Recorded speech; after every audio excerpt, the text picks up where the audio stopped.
به نام خداوند بخشنده مهربان، با عرض سپاس و درود بینندگان و هموطنان گرامی به برنامه بازچگپ خوش آمدید. کمیته دین واقعا قانون را تصویب کرده است، یا کمیته دین اعتراف کرده است که قانون تصویب شده است که تا 40 ساله به حج رفتن ممنوع است. هر فرد شهروند تاجیکی که 40 ساله نباشد قادر به زیارت خانه خدا به حج رفتن اجازت را نداره. بله.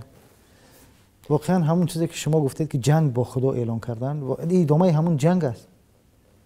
وقتی که خداوند برای هر یک مؤمنی که صاحب عقل است و صاحب نصاب است، برای اون این را فرض کرده است، چگونه من میتوانم با اون مخالفت کنم؟ مخالفت با امر و فرمان خداوند. یعنی اینها با همون شما گفتید این جنگ آشکار، ادامه همون جنگ با خدا در کشور ادامه دارد.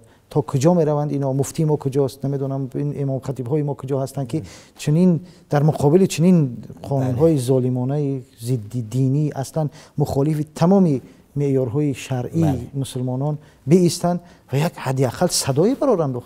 بله، یعنی این وقتی که رئیس جمهور سفر کرد به عربستان سعودی حج کرد، بله. و بسیاری از تحلیلگران میگفتن که این چهارم حج اون است و پیش هم اگر وقتی که از حج میگشت هیچ تغییراتی نمیدیدیم، ولی بسیاری آدم هایی که مثبت نگر بودن میگفتن احتمال دارد که رفتار حکومت در برابر دین و ارزش های دینی کمتر نرمتر شود. بله.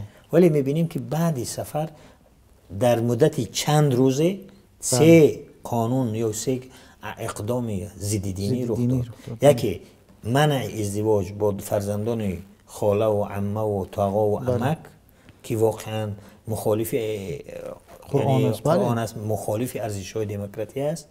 دوم مسئله این اقدامی که اون مسجدها را 16 مسجد را خراب کردن در بعد همین سفر. بله و این 4 اقدامی که کردن و واقعا اینها به تصویب رسیدن. بله.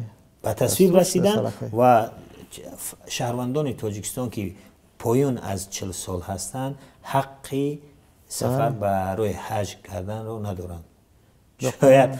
شاید این به این معنا باشد که هر کس دیگر اونجا نرود و حتی این حج رو هم منپول کرده باشند که دیگر مردم اینا هم دارند، ولی واقعیت دیگر چیز است. ببینید شما وقتی که یک مردم رو میخواهید تمام زندگیش در کنترل خودتون داشته باشید، حتی عبادتش کنترل کنید، حتی لباس پوشیش کنترل کنید، حتی نمیدونم حرف زدن و گفتن و نامگذاریش کنترل کنید، دیگه این مردم مثل همون است که شما گربه رو در یک جای تنگ ببرید و در همون حالت تنگ بخواهید با او حمله کنید. هرچی اون را فشار آوردی بالاخره اون میخراشد، میزند، میبراید.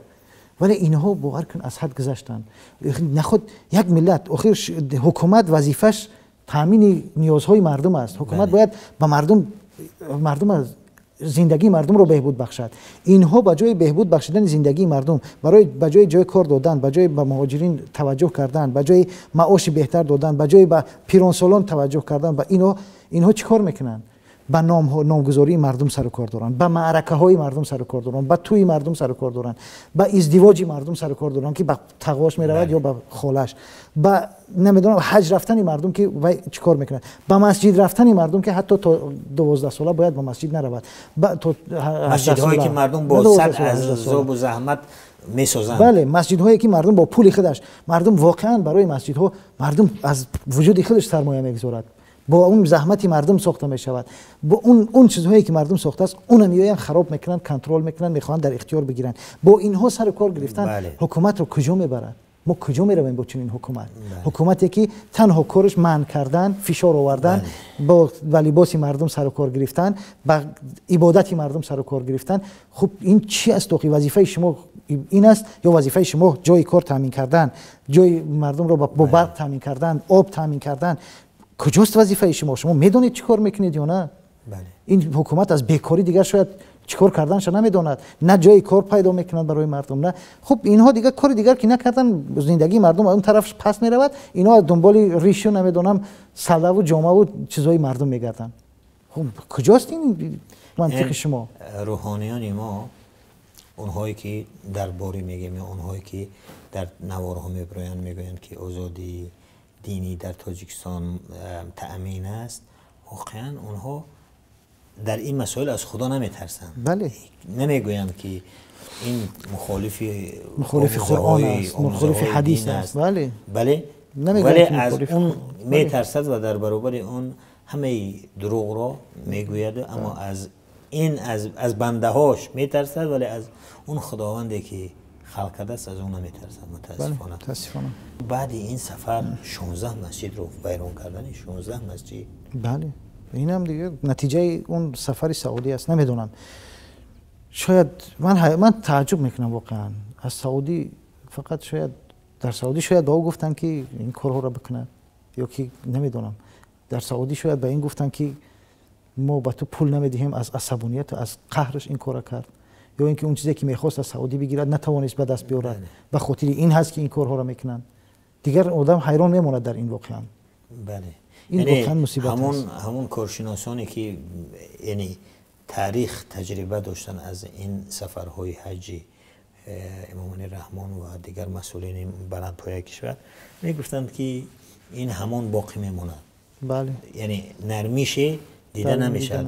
هر وقتی که از سفر باز اومدن باز مشکل بدتر شد و پرابلم مشکل تر. ولی میبینیم که یعنی این قانون ها نه اینکه پیشتر هرچند میگفتن فشار میوردن، ولی امروز آوردن همون قانون ها را تصویب و رسمی کردن. یکی از دیگر این است که رئیس ولایت سوغد از افزایش حالتهای خودکشی، موارد خودکشی اظهار نگرانی شدید کرده است. ببین همین در همین خبر خواندیم که 300 نفر در سال گذشته در 2015 تنها در سال 2015 300 نفر اقدام به خودکشی کردن تنها در ولایت سوغد. بله. شما یک بار بیایید تصور کنید 300 نفر خودکشی، این اگر در یک کشور دیگر هر روز یک نفری. بله، تقریبا هر روز یک نفر اقدام به خودکشی کرده است در ولایت سوغد. این رو شما بیایید در دیگر کشورها اگر این باشد بانگ خطر میزنن. اصلا در ما در یک کشوری که 8 میلیون اهالی دارد ببینید به این حد میرسد، ولی مسئولین ما به جای در این باره فکر کردن حالا هم دنبال ریش و سله و حج و عبادت مردم هستند، در دنبال کنترل کردن هستند، نه در دنبال اصلاح کردنی وضع. ببینید اینجا دوباره همین رئیس ولایت چی میگوید؟ ما دستور دادیم که در کدام مکتب ببین ما دستور دادیم که در کدام مکتب حالت خودکشی و خودسوزی شد، سردار مکتب راهبر صنف آن حقوق معنوی در این مکتب کار کردن رو ندارد. برای همین هم پرونده جنایی آغاز میکنیم گفتم، و هم در مکتب ها ما اجازه کار کردن رو نمیدیم. ببینید شما اینو اصلا من در عقل و در شعور و در این چیز اینو حیران میشم واقعا. شما یک معلم خب به خاطر که نورسان چند نفر نورس خودکشی کردن، اقدام به خودکشی کردن، شما بیاید یک معلم با طلبه چند ساعت سر کار دارد. یعنی 10% این خودکشی ها نورسان و بله، مکتب به اونها مربوط می شود. یک معلم با طلبه چقدر سر کار دارد؟ از ساعت 9 تا ساعت 1. خب باقی این ساعت ها طلبه در کجا است؟ برای این معلم باید جواب بگوید. برای چی؟ برای دوباره من میخواهم مظلومیت معلم در اینجا ببینیم.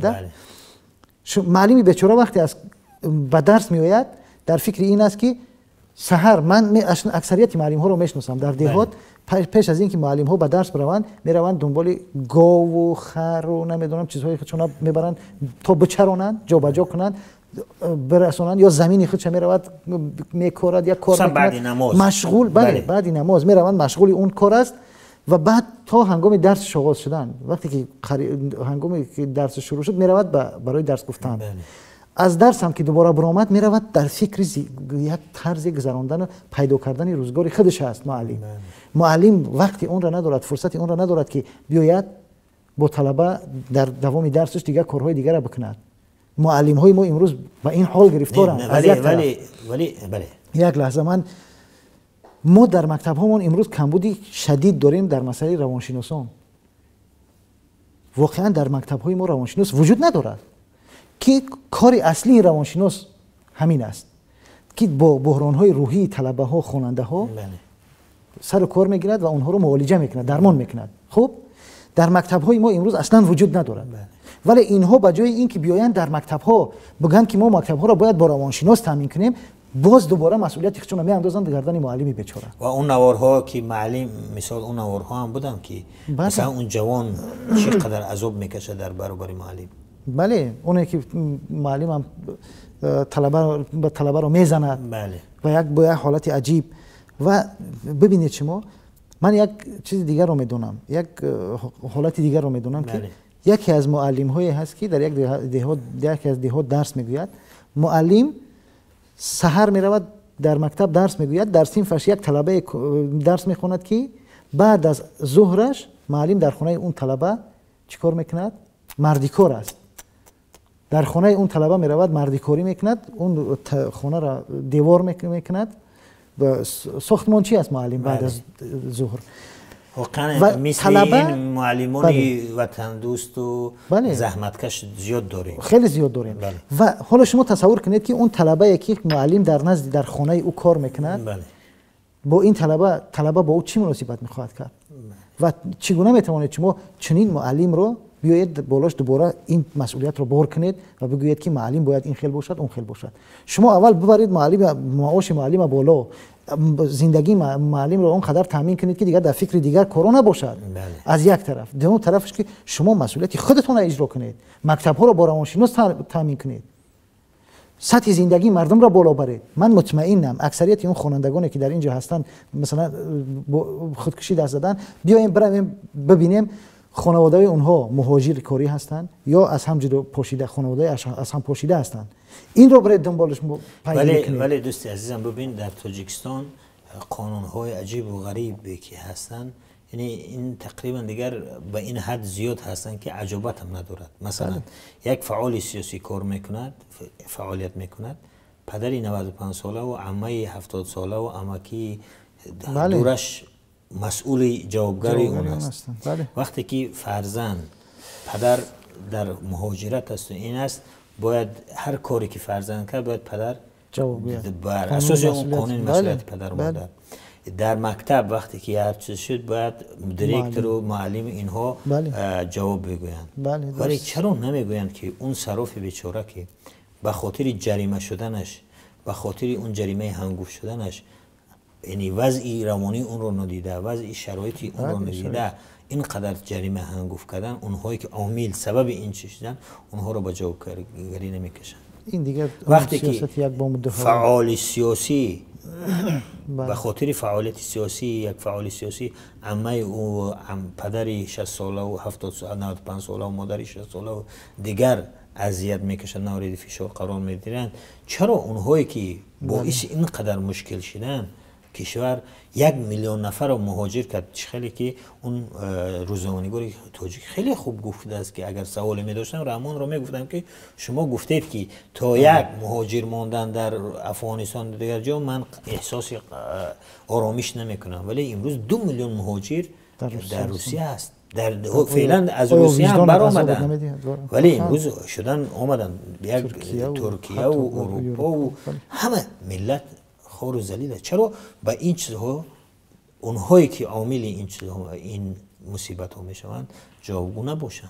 ببین این معلمی بیچاره، معلمی 67 ساله کلین خودش رو با کار میکشد. این خبر در تمام رسانه‌های مستقل تاجیکستان بازتاب شد. ببینید معلم که اینقدر باید چی اون رو مجبور کرد؟ اگر میگفتیم که یک آدم دهقان، یک آدم عادی، یک مثلا مجنون، اونقدر عجابت نداشت، ولی معلمی که عمرش را با تربیت گذرانده است، اینجا معنا که مشکلات اجتماعی از حد عمیق داریم، بحران‌های پیچیده زیاد در کشور داریم به سبب بحران اقتصادی و به سبب این فشارهای اجتماعی و به سبب اینقدر مشکلاتی که نقض حقوقی. پس این چیزها رخ میدهند. بله. یعنی معلم وقتی که 67 ساله کلین خود را با کار میکشه در تاجیکستان، بله، فقط یک چیز ما میتونن مسئولین، اگر این خدای نخواسته یک مثلا یک کاری بله بدتر میکرد و کم ارتباطی با یک حزب سیاسی میداشت، بله در رو اعلان میکردن با حزب رقیب اگر ارتباط میداشت، مثلا اگر نهضتی می بود یا یک رابطه با اون میداشت، حتما این رو در تلویزیون در همه جا پخش میکردن. ولی اکثرا معمولا اکثر معلم ها عضو حزب خلق دموکراتی هستند. بله مجبورن. از طرف دیگر این کار واقعا به این حد رسیده است که شما باید یک فکر اساسی بکنید دیگه برای خودکشی، برای کشتار مردم. یعنی این بحران اقتصادی منظورم در تاجیکستان و بحران سیاسی که امروز آمده است، جامعه رو روز به روز بدتر کرده است. سطح جنایتکاری رو، خودکشی رو، همه را بالا برده ایستاده است. شما برای این فکر کنید و جای اینکه به فکر سرکوب مردم باشید، تغییر قانونی کیمچی باشید، قدرت ارثی باشید، بله بیایید این فکر به این حال این بکنید که در اون روز دیگر نه اون قانون ها فایدهتون میکند و نه چیزی دیگر به نفع شما خواهد. ببین در وقت حضرت عمر بن الخطاب رضی الله عنه، بله وقتی که گرسنگی جامعه رو تهدید میکند، یک نفر میارن میگن که این دزد باید دستش بریده شه. میگه نکنید. میگه چرا؟ میگه که اون شرایط رو ما مهیا نکردیم که بله. این دزدی نکند. بله. پس ما در این شرایطی سخت از این قانون ها دست بکشیم. بله. حتی برای چند سال تا برطرف شدن قحطی قانونی بریدن دست دزد رو منع کرد حضرت عمر. ولی اینجا چیکار میکنن؟ اینجا اون زنی که خواست خود را خودکشی کند و روی 3 فرزندش کشته شده، خودش نجات یافت، ولی باز در برابر اون 20 سال دیگر دادن، هیچ وضع روحی اون رو ندادن. ولی وضع اون سرباز روس که اون دختری تاجیک رو کشتن فعلا در بیمارستان روحی است. یک دورویگی، یک دخورگی، هر چیزی هست، خوبی و این هست، میرود امتیاز هست طرف اون مسئولین و اقارب و منصبداران. هر مشکل و هر پرابلم هست میاد سری این مردم بیچاره. تا کجاست این عدالت است واقعا؟ بله. عبدالمجید دوستیف رو برای شورای سابق قدران حزب خلق دموکراتی وارد نکردن. چون نمیدونیم عبدالمجید دوستیف کسی بود که مؤسس حزب خلق دموکراتی بود. بله. و نخستین رئیس این حزب هم بود. بله. ولی امروز این مؤسس، رهبر اولی سابق این حزب، جای در شورای سابق قدران این حزب ندارد.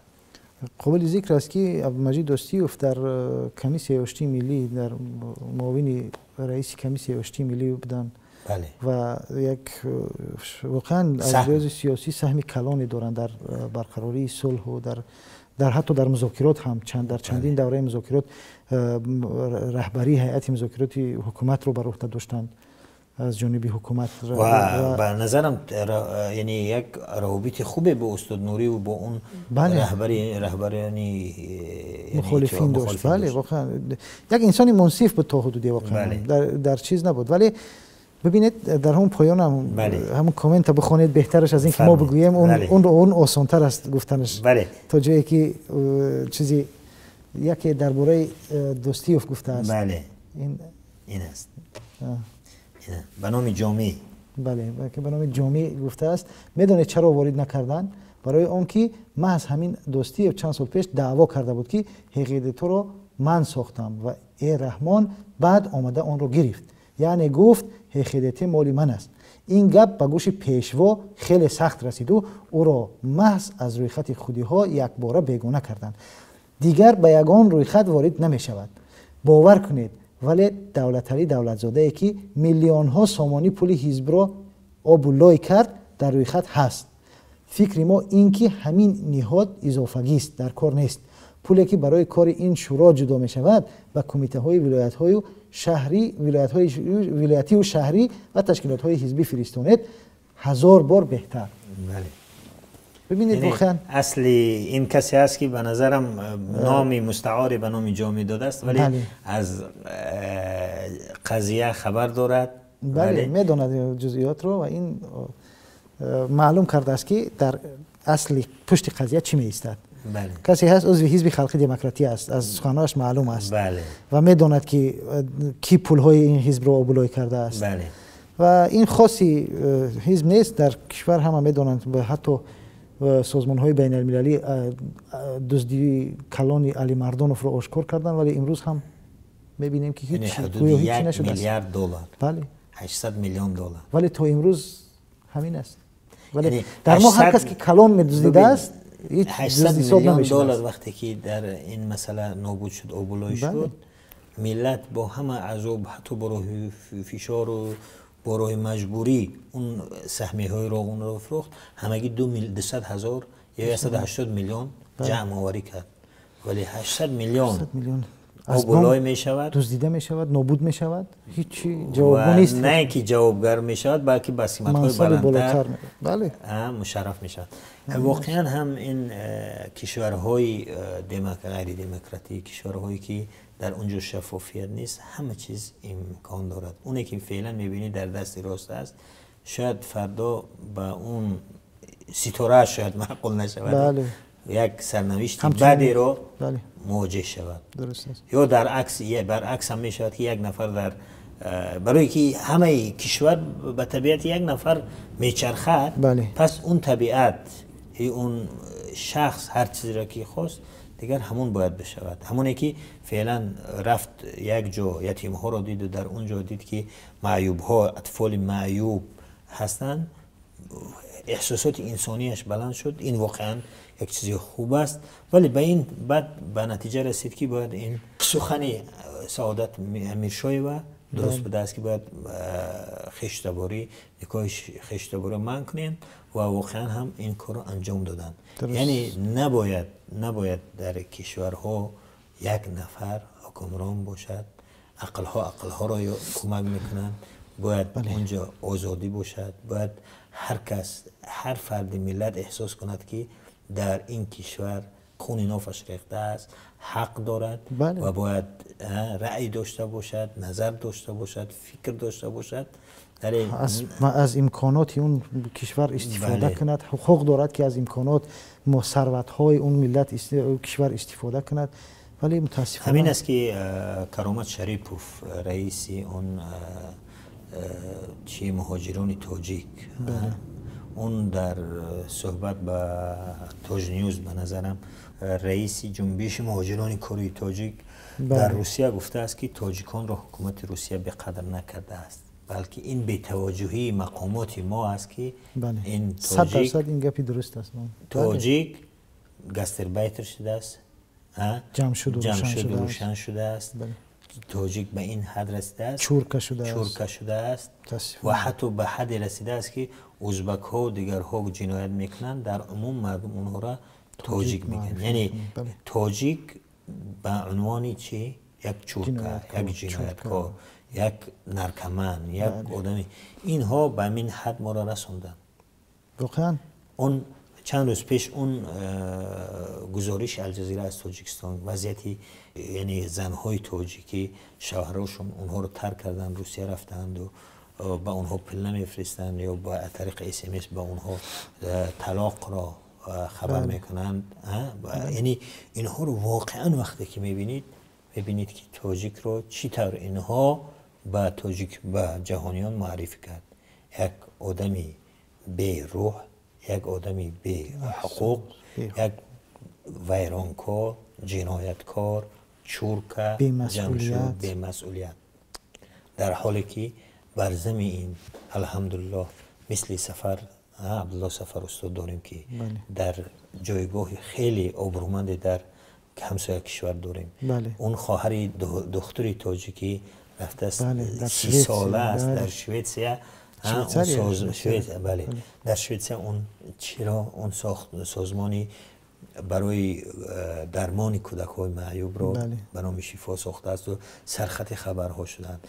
امروز بوری کریموف رو میبینیم که در یک کشور بزرگ کار میکند، فعالیت میکند و موفق هم هست. رسول باقیوف رو میبینیم، سیاوش جنیدی رو میبینیم که در یک کشور دیگر رفته است و با چنین میکند. برزو عبدالرزاق رو میبینی که در کشور همسایه میرود، اون نمایشنامه‌اش در مقام میگیرد اول می شود ولی در کشور خودش قدر نمی شود و این است به قدر کردن. این است که واقعا گپی کرامت شریپوف این است معنای گپی او. ببین وقتی که در داخل تاجیکستان برزو قدر نمی شود، وقتی در داخل تاجیکستان رجب میرزا قدر نمی شود، وقتی سیمالدین دوستوف قدر نمی شود، وقتی در داخل تاجیکستان هزار دیگر مثل اسفندیاری نظر، مثل مومین قناعت، مثل گلرخسار، مثل هزاران دیگر است. بله واقعا هم مثل باباخان محمدوف، مثل عبدالله حبیبوف، مثل اینها وقتی که قدر نمی شوند و آنها بیگانه دانسته می شوند، دیگران چگونه خودی شناخته شوند؟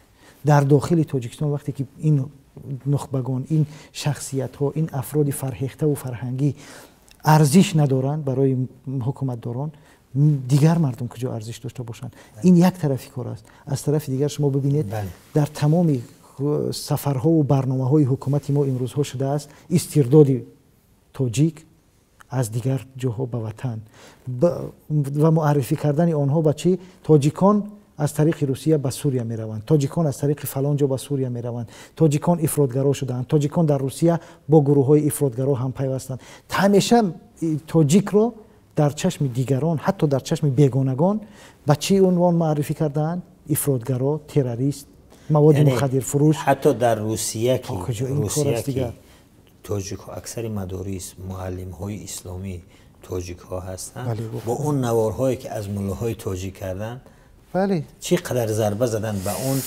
روحانی تاجیکی در روسیه واقعا جایگاه دارد، احترام در دارد. چچنستان ببینیم، بله در خود خانواده رمضان قدیروف در اینها چقدر تاثیر دارند. بله. این است روحانی تاجیک. من اینه که حاضر گفتیم درباره روحانی تاجیک، من 3 بچه جوان میدونم که این فرزندانی قاری عبدالخالق میگفتن از ناحیه قمسنگیر، اونها واقعا در خود چچنستان آبروی و عظمت، یعنی جایگاه خیلی خوبی دارن، ولی چند روز پیش شنیدم که 2 تا اونها رو به خاطر درس دادن در دوشنبه اونها رو بازداشت کردن و اونها رو همچنین جنایتکار در تلویزیون نشان دادن و امروز اونها نمیدونم که سرنوشت اونها چی شد. یعنی در خارج از کشور آنها صاحب آبرو و صاحب یعنی پیشگذر هستند، امتیازدار هستند، ولی میان در کشور به خاطر همین کاری که در اونجا به خاطر آن آبرو بیفتن در داخل کشور به آبرو میشوند، اونها را در تلویزیون همچون مجرم جنایتکار میشناسند. یکی از آخرین خبر این است که 2 مسئول کمیسیون طبی یک جوان مریض رو که کسری جگر داشته است از ناحیه رشت، اون رو به عسکری فرستادن. و 1-2 یعنی پرونده جناحی علیه این 2 مسئولی کمیسیون طبی، کمیسریت حربی باز شده است. یعنی این هم یکی از جای روغنین هست، همین کمیسریت حربی که ابلاغ میگیرد. واقعا هم اونها، یعنی اگر همون چیزی که حزب نهضت اسلامی پیشنهاد کرد که بیایید شما این ساحه رو بیایید به شکل دیگر بکنید که مردم داوطلبانه بیان خودشو خدمت بکنن و این ساحه پیشرفت کنن، ولی اونها چیکار کردن؟ اونها تا حال خود رئیس جمهور در این مسئله دخل کرد و گفت که ابلاغ بس کرده شود، ولی برعکس زیاد شده است. نه اینکه یک بس میشد به پایان رسیده است، بلکه میروند داخل خانه ها میزنن، لطوکوب میکنن، شکنجه میکنن. اونه که در از ناحیه ریگر شد و ناحیه حصار و دیگر جایی که رخ میدهد که متاسفانه اکثر این حادثه ها و این موارد نقض حقوق این جوان پسران در رسانه‌ای نمیشه، مردم اکثر این چیز خبر ندارند. بله واقعا همین خیلی است. ببینید این تنها مورد نیست که یک جوان بیمار به خدمت فرستاده میشه. برای که چون که ما تنها این رو میدونیم، ولی بسیار خیلی زیاد هستند که همین دکترهایی که اینها رو از تشخیص طبی میگذرانند با پاره، این معروف است در تاجیکستان، که هم خیلی ها میدونن که با پاره بعضی ها رو جواب میدهند و به اونایی که هیچ چیزی ندارن، کم بغل هستن و پاره نمیدهند، اونها حتی بیمار هم باشن میفرستن و سربازی به خدمت حربی. بله. این دیگر اینم یکی از نتیجه های چی است؟ همون رشوه، فساد که باید دیگر نمیدونم مسئولین ما کاش به جای اون فکرهای عجیب و غریب فکر به حال این قسم های زندگی مردم میکردن و این رو بهبود میبخشیدن که این بیچاره ها به این حال گرفتار نشوند. بینندگان گرامی، این بود برنامه بازچیگپ. تا دیدار آینده، خدا حافظ و ناصری شما باد. سلامت باشید برادر عزیز.